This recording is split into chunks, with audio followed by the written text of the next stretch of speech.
All right, today we're going to dig into a paper that asks this really simple question, but with a brilliant answer. What if, to teach an AI something new, you didn't have to rewrite its brain, but you could just, rotate it? Okay, let's start with something I'm sure you've run into. You've got this super powerful AI image generator. You ask it for a dog, and bam, masterpiece. But then you try to get it to create your dog with that one floppy ear and the weird spot over his eye, and suddenly it all falls apart. So what gives? Why is it so hard to get these incredibly smart models to nail a specific personal detail? Well, that exact problem, teaching an AI about your dog without making it forget what all dogs look like, that's the heart of what's called the fine-tuning dilemma. I mean, we have these absolutely massive, pre-trained AI models that know so much about the world. They're incredible generalists. But to make them really, truly useful for us, for our personal stuff, for specialized tasks, we've got to teach them something new. We have to fine-tune them. And fine-tuning is really just the process of taking one of these general models and adapting it for a specific job. This could be anything from teaching it to generate images of your cat to giving it a whole new skill, like creating an image that follows a sketch or a pose you give it, perfectly. But here's where it gets tricky. It's like you're walking this tightrope. On one side, you need flexibility, right? The model has to actually learn the new information. But on the other side, you need preservation. You absolutely don't want the process of teaching it about your dog to make it forget what a dog even is, or what a masterpiece painting looks like, or, what grass is. And honestly, the methods we've been using really struggle with this balancing act. Just look at this slide. If you train it for just a little while, yeah, it looks pretty good. But keep training it, and you can see the model's huge library of original knowledge just starts to, crumble. It gets obsessed with the new thing and forgets everything else. This is what we call model collapse. And yeah, you can see by that last image, the results are not what you want. So what is actually going on inside the AI's brain here? What's breaking? To fix the problem, researchers had to first figure out the hidden structure of the AI's knowledge. And what they found was this crucial and honestly kind of counterintuitive clue. It turns out that for an AI, it's the angle, the direction of the connections between its artificial neurons, that is way, way more important for keeping the meaning, the semantics, than how strong those connections are. Okay, this next slide shows this idea in such a cool way. So in an experiment from the paper, they take an image and they break it down into two parts. Its magnitude, which you can think of as strength, and its angle or direction. Now, if you try to rebuild the image using only the magnitude, you get nothing, just noise. But, and this is the amazing part, look what happens when you use only the angular information. The image comes back almost perfectly. It's wild. The meaning is literally held in the angles.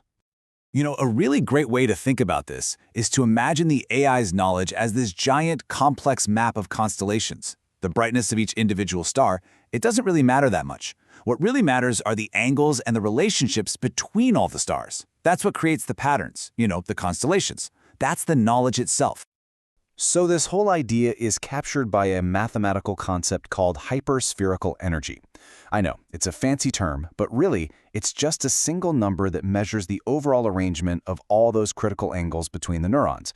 Think of it like a snapshot of the model's core knowledge structure. Okay, so this fundamental insight that the angles are the thing that matters, it leads to this beautifully elegant solution.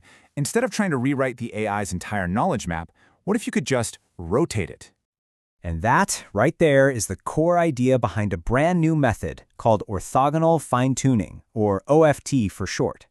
It's a completely different way to adapt an AI model, one that's all about rotation instead of addition.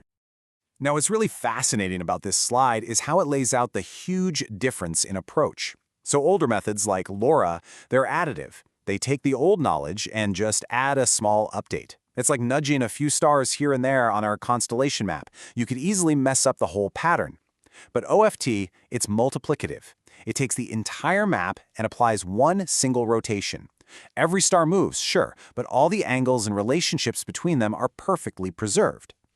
So what's the big deal? Well, the crucial point is by rotating instead of rewriting, OFT can teach the model new things while mathematically guaranteeing that its core knowledge structure, that hyperspherical energy we talked about, stays exactly the same. It changes what the model knows without breaking how it knows it. Okay, so the theory is super elegant, But how does it actually stack up in the real world? Let's take a look at some head-to-head comparisons. All right, here we see a side-by-side for teaching the AI a new subject. Just focus on the OFT column on the far right. See how for the clock, it keeps that unique face and hands. Or for the dog, it keeps his specific look, but puts him in totally new scenes. Now look at the other methods. They kind of struggle, right? They either lose the subject's identity, or they just can't follow the prompt. And it's the same story for what we call controllable generation. So here, the AI has to build an image based on that colorful map on the left. Again, just look at the OFT result. It's more detailed, it's more vibrant, and it's way more faithful to that original structure than the result from ControlNet, which is another really popular method. And the numbers absolutely back this up. This chart is showing the error rate when trying to generate a face that matches specific points. For this, lower is better, and, well, it's not even close. OFT clearly has the lowest error, which means you get much more precise control over the final image. And if that wasn't enough, it's also incredibly efficient. The research shows that OFT can get these amazing results using just a tiny fraction of the training data. How small are we talking? As little as 5%. That's a huge deal. So, after all that, what are the big takeaways here? Why does this new approach actually matter? So OFT really delivers across the board. You get higher quality and fidelity because it's preserving that core knowledge we talk so much about. The training is way more stable, so that model collapse thing is basically off the table. It learns faster with way less data. And maybe the best part of all, there's no performance hit when you go to use it. It's just as fast as the original model. This breakthrough really opens up some fascinating doors for the future and leaves us with a final thought to chew on. Think about it. If learning one new skill is like applying a single rotation to the AI's knowledge map, what happens if we want to learn multiple skills? Could we just multiply their unique rotation matrices together and create a new model that has mastered all of them at once? Now that is a powerful idea to think about.